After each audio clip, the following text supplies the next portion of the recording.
Kwa mimi matumaini yangu na tume hii ni kutokana na historia yetu kama taifa, kwamba ni tume ya watu weledi.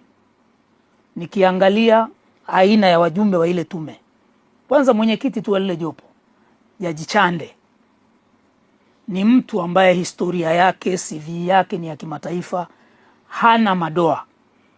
Na sote tunakubaliana tulioko huko upinzani kwamba Jaji Chande tume yake ya mwaka 2023 aliyoisimamia kuhusu haki jinai ilikuja na ripoti nzuri iliyoainisha changamoto zetu za haki jinai.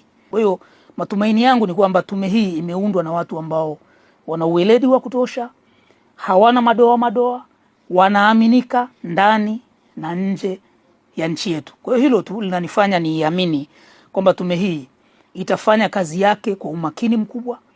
Sitaki kuamini watu kama Jaji Chande, Jaji mstaafu Ibrahim Juma, IGP Mwema, wakina Luteni Generali Meela, kwamba wakina Ombeni Sefue, katibu mkuu kiongozi, balozi na mabalozi wengine walioko pale, watakuwa tayari kwenda kuharibu sifa na heshima yao ambao wameijenga kwa miaka mingi katika taifa letu, ndani na nje ya nchi yetu.